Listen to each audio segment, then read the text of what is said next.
Olá, tudo bem? Espero que você esteja bem em paz. Hoje estamos aqui com mais uma edição do Café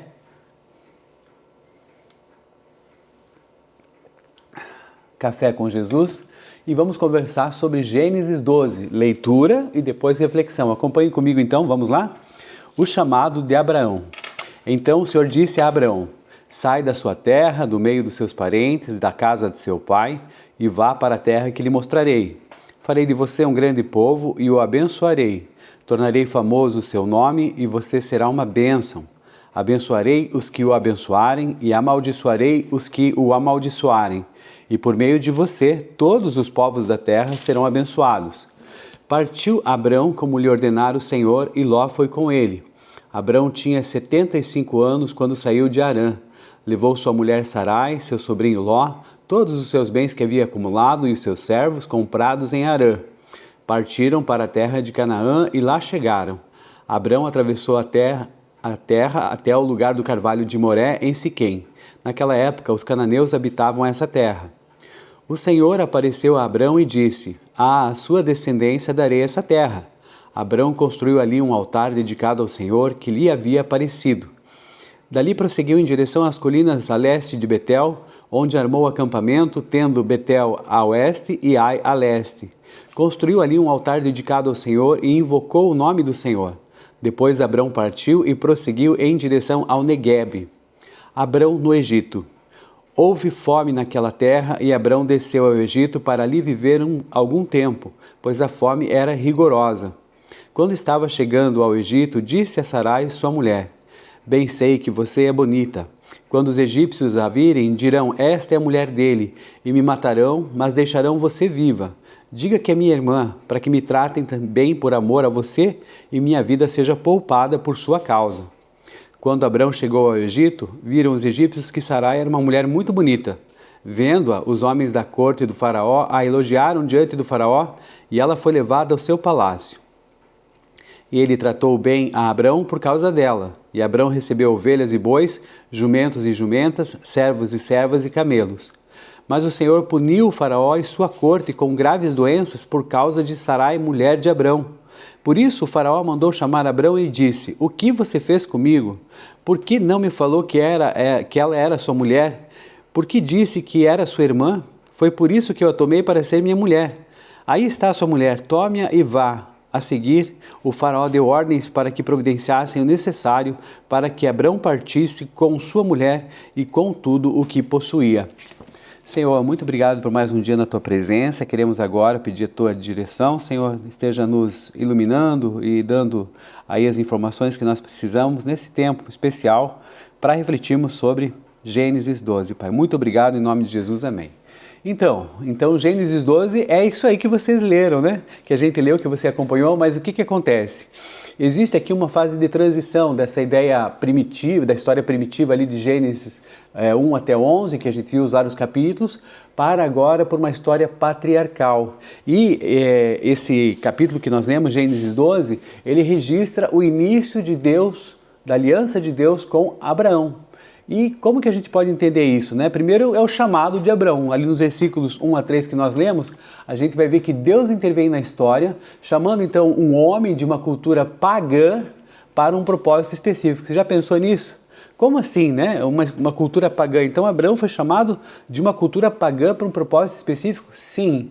Quando a gente diz que Deus chamou então Abrão dessa cultura, a gente está falando, veja só, de um contexto histórico, geográfico, de onde ele veio. Onde ele veio? De Ur dos Caldeus, na Mesopotâmia. E aí o que acontece? Aqui estão alguns pontos para a gente compreender essa questão dessa ruptura de Abraão, dessa cultura pagã para o chamado de Deus. Então, contexto de Ur dos Caldeus naquela época é o seguinte: a Mesopotâmia não era só o centro da civilização, mas também era o centro do politeísmo, quer dizer, adoração para vários deuses. E aí a gente tem a questão dos deuses astrais, né, que o povo de Ur adorava divindades ligadas à natureza e aos seus astros. E o principal desse deus aí que a gente já viu é esse tal desse Nana, que era o deus da lua, né? O deus lua, ele também era conhecido como Sin, ali nas línguas ali do início. Então tem essa questão, era Nana ou era Sin no caso, né? E aí a gente vai ver que era o nome dele na língua suméria, e Sin seria na língua do acadiano e do babilônico. A gente até vê essa questão desses zigurates, né, que eram aqueles grandes templos e tal, como se fossem a Torre de Babel, digamos assim, uma ideia, né?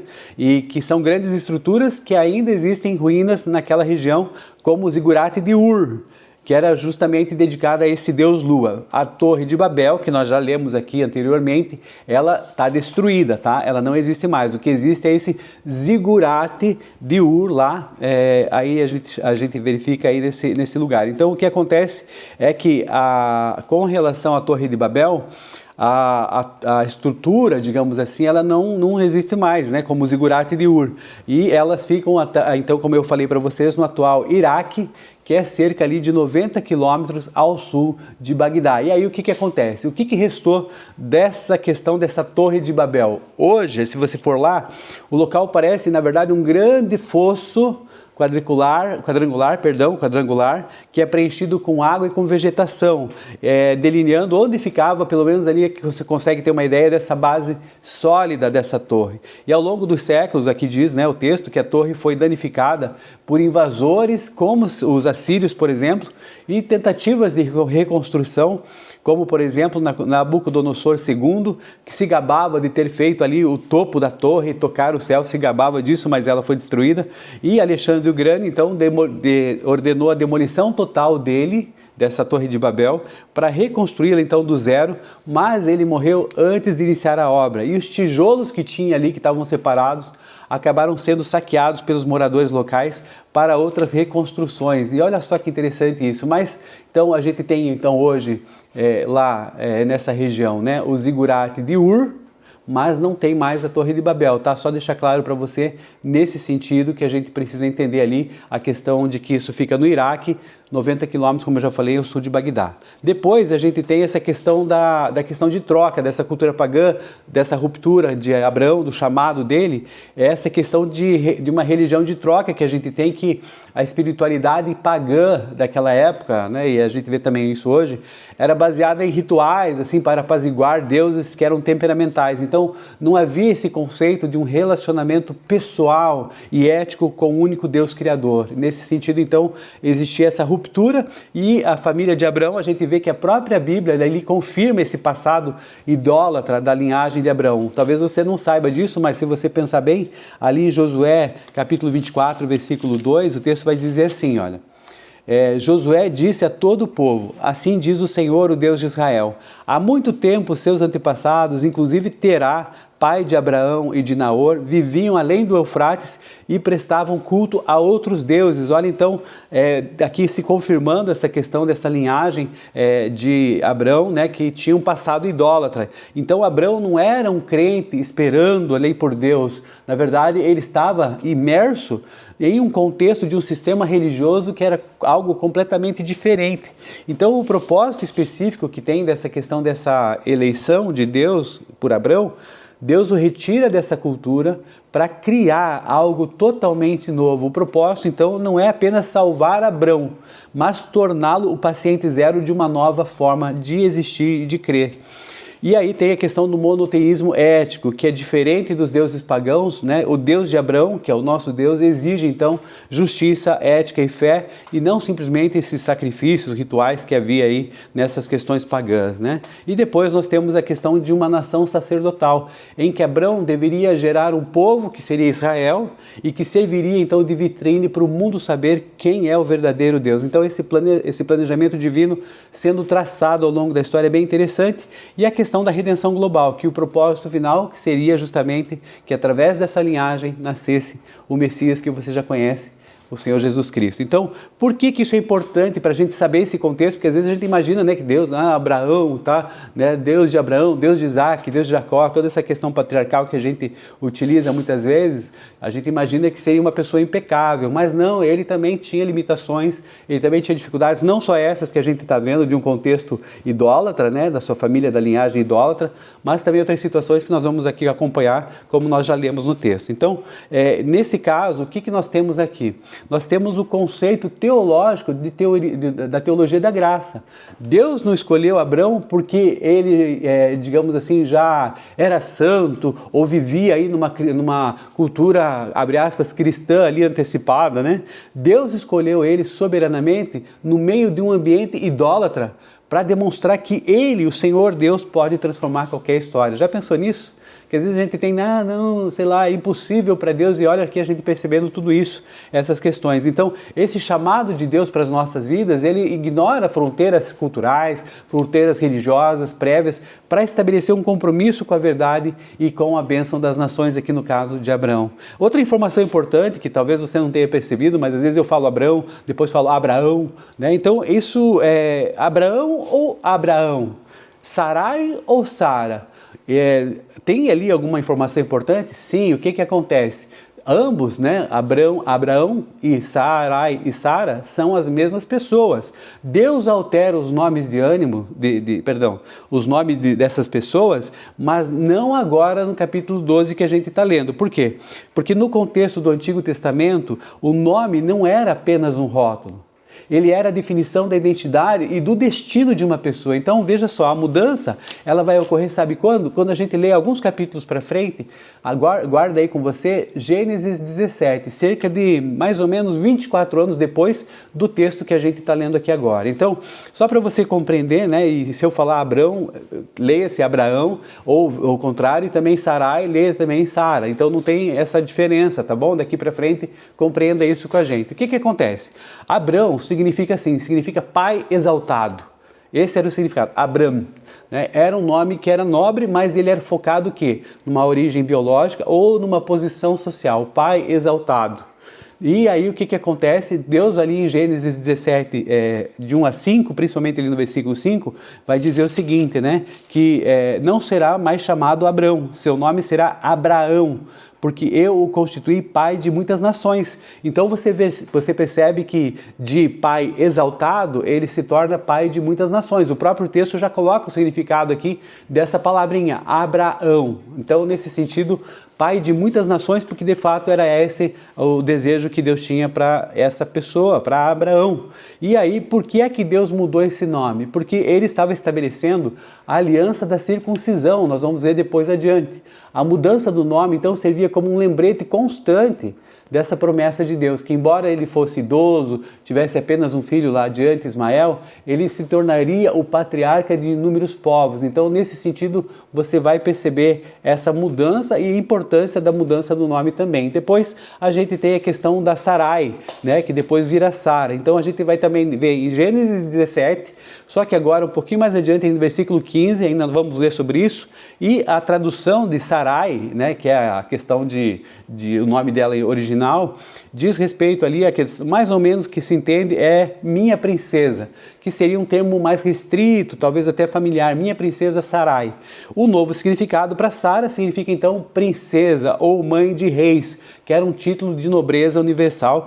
Por quê? Porque essa mudança indicava que ela não era apenas a esposa de um líder local, mas também essa matriarca real, de onde sairiam os governantes ali, porque Deus ali diz explicitamente, um versículo adiante, Gênesis 17 e 16, que dela procederão reis de povos.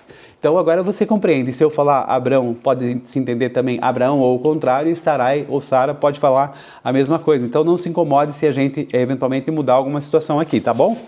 Dando continuidade aqui, a gente tem o seguinte, que ao deixar a sua terra, seu parentesco e a casa de seu pai para ir para uma terra que Deus ainda lhe mostraria, Deus estava prometendo ali as 7 bênçãos para Abraão. A primeira delas, farei de você uma grande nação. Olha só, depois tem aqui, abençoarei você.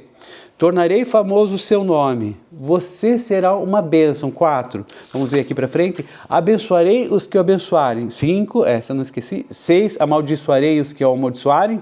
E 7, em vocês serão abençoadas todas as famílias da terra. Nós já vimos aqui o número 7, a importância que tem, né, nessa questão do contexto antigo, né, do Antigo Testamento, uma leitura semítica, da totalidade, da completude. Então, olha só, Deus abençoando completamente a vida de Abraão. E os patriarcas começam em Abraão, por quê? por causa desse versículo 3 que nós lemos aqui? Sim, em grande parte, né, que Deus vai falar aqui no versículo 3, abençoarei os que abençoarem, amaldiçoarei os que amaldiçoarem, e por meio de você todos os povos da terra serão abençoados, ou então em você serão abençoadas todas as famílias da terra, em outra versão. Então a gente vai perceber que enquanto esses capítulos anteriores que nós lemos, Gênesis 1 até o 11, tratam dessa humanidade de forma geral, inclusive seu declínio, dilúvio, aquela coisa toda, o capítulo 12 ele vai focar numa linhagem específica, então, para a redenção, para redimir essa mesma humanidade. Então, Abraão é o pai da fé, porque ele é o primeiro a receber a promessa dessa descendência que traria a solução para o problema do pecado, que culminaria em Jesus Cristo. Que legal, né?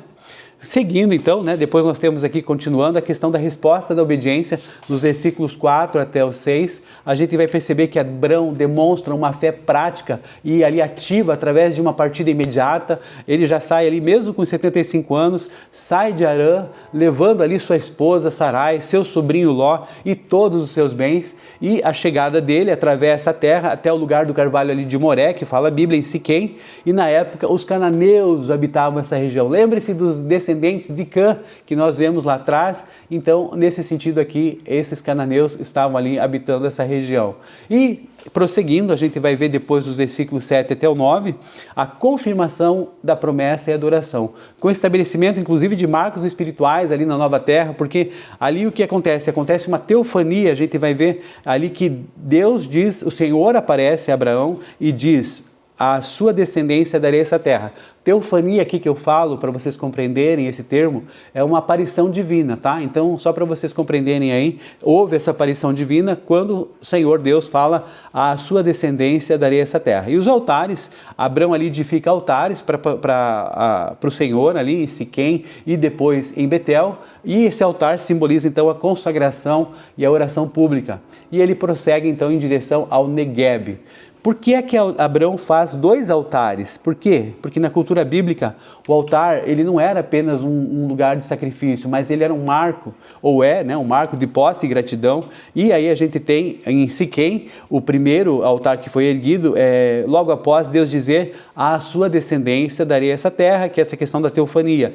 Foi uma resposta de Abraão à promessa divina. E o segundo, né, que a gente tem o segundo altar, ali que foi construído entre Betel e Ai, foi onde ele invocou o nome do Senhor. Então esses altares funcionavam como pontos de oração ali no território.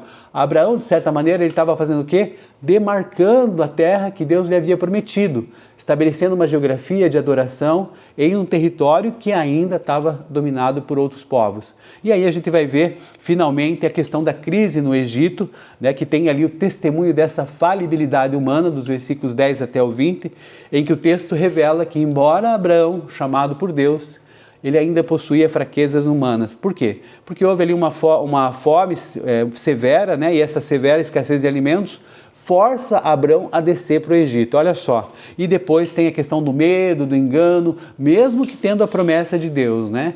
Temendo ser morto ali por causa da beleza ali da esposa dele, de Sarai, Abrão então pede que ela diga ser apenas a sua irmã. E qual que é a intervenção divina aqui? O faraó leva Sarai para o seu palácio, mas o Senhor pune a casa de Faraó com pragas terríveis. E aí, inclusive, tem uma repreensão, porque o Faraó descobre a verdade, repreende Abrão por sua falta de transparência e o expulsa do Egito com todos os seus pertences. Olha só, como é que o Faraó soube que Abraão era marido de Sarai ou Sara? Bom, o texto aqui no versículo 17 diz assim: o Senhor puniu o Faraó e sua corte com doenças terríveis por causa de Sarai. Bom, embora o texto não detalhe esse diálogo, a sequência lógica que a gente tem sugere para a gente que, ao investigar essa causa repentina e sobrenatural que estava acontecendo ali dessas pragas, a verdade veio à tona. Geralmente, então, essas questões de teofanias, que são aparições divinas ou até intervenções desse tipo ali no Antigo Testamento, né, traziam essa consciência, mesmo da pessoa pagando, o caso do Faraó, que era despertada então pela essa gravidade dos fatos. E isso levou o Faraó a questionar Abraão, que acabou confessando essa omissão. E por que é que Abrão continuou para Betel e Negueb se ele já estava ali em Canaã? É outra dúvida que pode surgir para você. Então, Canaã, na verdade, não era uma cidade, mas era uma vasta região. E Abrão, a gente tem que lembrar que ele era nômade. ia de um lado para o outro. Então, ele precisava movimentar os seus rebanhos para encontrar pasto, para encontrar água. E também, assim, a questão não só material, né, dessa questão de escassez, necessidade de água e de pasto, de comida para os rebanhos, mas também espiritualmente essa caminhada simboliza o quê? Que ele era um estrangeiro e um peregrino. Ele não se estabelece ali imediatamente nessa cidade fortificada, né? Porque a confiança de Abraão deveria estar onde? Em Deus. E não em muralhas humanas e construções humanas. Então, o deserto no Negueb, que era uma região árida ao sul, era o teste final de sobrevivência antes da crise da fome. Sim, o Negueb, então, é uma vasta região desértica e semidesértica que ocupa metade do território atual de Israel, para você se situar, e é caracterizado por uma paisagem árida, planaltos rochosos e cânions profundos. Então, aí você tem uma ideia dessa questão geográfica. E na época de Abraão, como mencionado ali em Gênesis 12, 9, esse Negueb servia como uma zona de transição estratégica entre terras férteis de Canaã e a península do Sinai, sendo uma área de pastoreio ali também para as pessoas, para os nômades, né? Embora o clima seco e também a questão da escassez da água, eles tornassem a sobrevivência um desafio constante, que inclusive impulsionou essa descida do patriarca do Egito em tempos de fome severa. Bom, Abraão mentiu, mesmo tendo essa promessa de Deus? Sim ou não? Sim. E Abraão falhou eticamente. Isso ensina para a gente duas lições profundas já caminhando para o final. Primeiro, a falibilidade humana. Mesmo grandes heróis da fé são passíveis de medo e falta de integridade. A Bíblia não vai esconder nada de como nós somos, como é o ser humano. Então, espere da Bíblia sempre transparência, né? E essa questão de falar abertamente. Então, Abraão tentou dar uma ajudinha, tentou ajudar a promessa de Deus ali com a sua estratégia humana, embora pecaminosa, temendo que a promessa morresse com ele se ele fosse assassinado. Olha só, ele temeu a própria vida, tinha a promessa do Senhor Deus de que seria um pai de muitas nações, mas ali deu um jeitinho, né, para tentar consertar isso, porque talvez ali a sua cabeça estivesse a prêmio. E viu que Deus precisava de ajuda, né, e se dispôs a ajudar. Você vê, brincadeira, né? Nesse caso, a gente sabe que Deus sempre está no controle de todas as coisas e que a gente precisa confiar e não agir por conta própria. Mas também tem a questão da fidelidade de Deus. Esse outro aspecto é importante. A falibilidade humana, mas de outro aspecto também a fidelidade de Deus. Por quê? A proteção de Sarai ali no Egito e indiretamente também de Abraão mostra que essa aliança que ele fez ali com Abraão é baseada na fidelidade de quem promete e não na perfeição de quem está recebendo essa bênção. Deus interveio aqui para salvar Sarai e Abraão, sabe de quem? Deles mesmos. E garantiu ainda que a linhagem da promessa continuasse intacta ao longo da história, como nós estamos vendo aqui no seu começo em Gênesis. Então, aqui o que acontece? Esse capítulo de Gênesis, ele fundamenta o quê? O conceito da nossa missão integral, mostrando então que a bênção de Deus sobre o indivíduo, ela tem como objetivo final o alcance do quê? De todas as nações. Deus quer ser exaltado e ele utiliza cada um de nós como seu instrumento. A jornada de Abraão, então, ela vem exemplificar essa questão de teologia prática. A fé, meus amigos, ela não é apenas teórica ou um movimento geográfico e ético que exige confiança parcial, né? Mas ela exige, na verdade, um compromisso absoluto na palavra de Deus, mesmo diante de circunstâncias adversas ou de falhas pessoais. A falibilidade de Abraão, então, nos ensina que o chamado de Deus não se baseia na nossa perfeição ética, eu sou muito bom, né? Não isso, mas na fidelidade inabalável do Senhor à sua promessa, revelando então para nós, cada um de nós, que a graça é o que sustenta a nossa missão, mesmo quando o medo, as falhas humanas, fazem a gente ficar um pouco hesitoso, né? Opa, será que eu vou? Será que eu não vou? Então, para o seu dia hoje, qual é seu desafio pessoal? Vamos falar aqui porque nós precisamos ter esse desafio. Identificar uma área da sua vida que você tem tentado resolver do seu jeito, dar uma ajudinha para Deus por medo, por insegurança, como aconteceu aqui com Abraão no Egito. E em vez disso, eu peço que você dependa de Deus, edifique um altar de oração a Deus, entregue essa situação, mesmo difícil, mesmo complicada, mesmo impossível de ser resolvida, para o controle de Deus, confiando que a fidelidade dele é maior que a nossa falibilidade, nossa limitação, e nós podemos confiar nele. Então foi essa a informação aqui, as reflexões do Café com Jesus de hoje. Eu espero que você tenha gostado e que você possa refletir sobre esse desafio que eu lhe falei. Então, até o próximo café. Tá muito bom. Café com Jesus, graça e paz, Deus abençoe.